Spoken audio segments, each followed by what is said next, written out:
तो दोस्तों सुबह के बच्चों में 5:30 और मेरी अंतरात्मा ये कहती है कि भाई एक नींद हो ले, क्योंकि मेरी आंखों का शटर बार बार बंद हो रहा था। आधी उधरी नींद में ही मैंने एक गिलास गर्म पानी किया और उसको मैंने गले के नीचे उतार दिया। पानी थोड़ा तेज होने की वजह से यार चेहरे का एंगल बदल गया। एकदम उतने महीने की बात सुनी है कि पानी पीना अच्छी बात होती है, वो भी गर्म। इसीलिए गर्म पानी का गिलास मैंने पूरा अपने मुंह में उड़ेल दिया। गिलास को पूरा सूतने के बाद मैं चल दिया ऊपर छत पर ताजी हवा लेने। छत पर जाते मैंने सैंसा की तरफ 2-4 राउंड मारे। अंधेरी रातों में निकलता है सैंसा के पटके चार होगी जब देखा तेज बारिश का मौसम हो रहा। नीचे आते ही मैं फटाफट तैयार हुआ जल्दी से एकदम। और फिर तो मैं दे दी मैंने 2-4 स्माइल और फिर इसके बाद मैं गड्डी स्टार्ट करके मैं चल पड़ा रोड की साइड। मैं पहुंचा अपने मुजफ्फरनगर के बालाजी मंदिर में। जहाँ से शुरू होता है हमारे मुजफ्फरनगर का बालाजी मंदिर, जहाँ पे सबसे पहले गणपति बप्पा जी आए। उसके बाद पूरे मंदिर का नजारा ये देख सकते हो। अंदर जाते सबसे पहले मैं गणेश जी के जाते चरणों में लेट के धड़ सी गणपति बप्पा को प्रणाम करने के बाद देखा उनके सामने ही बैठा था एक विशाल चूहा।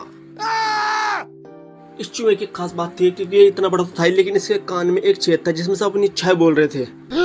इसके बाद मैं पहुंच गया भोले बाबा के पास। भोले बाबा के पास जाकर भक्तों की काफी भीड़ थी क्योंकि भाई सावन का टाइम चल रहा तो भीड़ तो होना लाजमी था। मैंने भी पूरा जल चढ़ाया भाई। जल चढ़ाने के बाद ही बराबर में पूरी महिला मंडल का सावन में नाम जब चल रहा था भोले बाबा का। लगातार ओम नमः शिवाय का जाप हो रहा था। तो कदम आगे चलते प्रभु श्री राम जी की प्रतिमा और उनके ठीक सामने हमारे बालाजी महाराज हनुमान जी की प्रतिमा थी। और जिस टाइम मैं गया था भाई उस टाइम आरती हो रही थी तो मैं कैसे मौका छोड़ देता, इसलिए मैं भी जाकर आरती में शामिल हो गया। जगह से देख कर बनाकर मैं भी बैठ गया जगह देख।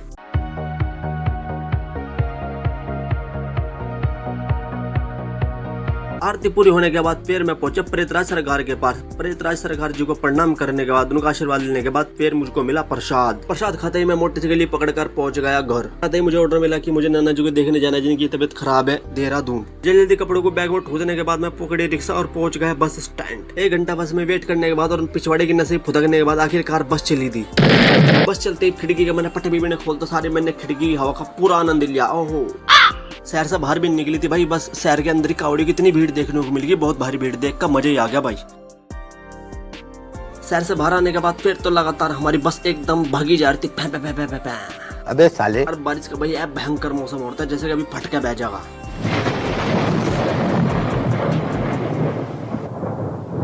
देहरादून में एंटर करता सार तो भाई हो गया दर्शन पहाड़ों के। देहरादून के ऊंचे ऊंचे पहाड़ देखकर मेरे जिगड़ के फेफड़ों के निकल गए गाना आया कि तेरा उच्च लंबा कद। थोड़ी दूर आगे चलने के बाद मुझे दिखा बारिश का घंघोर मंजर। अरे लगातार बारिश हो रही थी यार दबा के बिल्कुल। लगातार बारिश होने की वजह से खिड़की में ठंडी हवा आ रही। तेरा क्या ऐसी देवेगी भाई। धरती पे कदम रखते ही बारिश की रफ्तार भी धीमी हो गई थी और मैं इस खाली गली में सहनसा की तरफ चल रहा था। टम टम टम। बाहर बारिश में आता तुरंत भीगने के बाद घर आकर बड़ी राहत मिली। मेरे फेफड़ों से बड़ी प्यारी सी आवाज आई, शांति। नाश्ता पानी ठूसने के बाद मैंने हमारी लंबी सी नींद जैसा उपकरण किया था मेरे अंदर। होते ही मैं निकल लिया नाना जी को देखने हॉस्पिटल, क्योंकि वो इस काम के लिए तो मैं आया था। इसे बारिश का रोमांटिक मौसम में सिर्फ आकर बैठे गए। अरे क्या करके मनने का। और मिलने के बाद जाते टाइम तब भी बारिश का आतंक लगातार बराबर था। घर जाने से पहले एक बार फिर हम सुबह ही नाना से मिलने निकल पड़े क्योंकि मुझे ये नहीं सुनना था। अरे एक बार आया दूसरी बार मिलने भी ना आया। फिर आखिरकार बारिश के सुहाने मौसम को पार करने के बाद हम हॉस्पिटल पहुंच गए। नाना के रूम में लगी एलसीडी का कोई फायदा नहीं क्योंकि उनका टीवी का शौक ही नहीं था। चले जाना अपनी को ठाके यहाँ से। हॉस्पिटल दूर होने की वजह से भाई मैं तो थक गया तो सोचा कि नींद ले लियो कि नहीं। खिड़की से बाहर का सुहाना मौसम, हरे भरे बाग, आहा हरियाली हरियाली और ये लंबे लंबे पेड़। जिस बिल्डिंग की खिड़की पर मैं खड़ा था वो 8वें फ्लोर पर थी, इसलिए गाड़ी भी और आदमी भी चिन्नी मिन्नी से दिखाई दे रहे थे। अरे भाई बारिश तो रुकने का नाम इस टाइम भी नहीं लेती। हल्की हल्की बारिश अब भी लगातार हो रही थी। नाना से मिलने के बाद इस भरी बरसात में रोकने पर भी ना रुक के मैं सीधा निकल पड़ा घर की ओर। टन टना टन।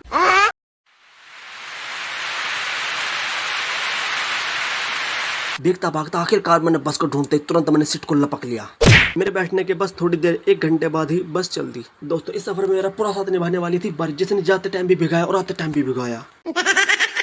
शहर में घुसते में सबसे पहले मिला दोस्तों रास्ते में हर तरह की कावड़ देखने को मिली, बड़ी और छोटी। लेकिन शायद बारिश ने थोड़ा सा काम गड़बड़ कर दिया था जिस वजह से बेचारों को शायद बहुत दिक्कत हुई होगी। बस से काफी कावड़ को देखने के बाद आखिरकार मैं घर की तरफ को पहुंच गया और घर आके भाई बड़ा सुकून मिला। इसी बात पे वीडियो को लाइक और चैनल को सब्सक्राइब जरूर कर लेना। मिलते हैं अगली वीडियो में।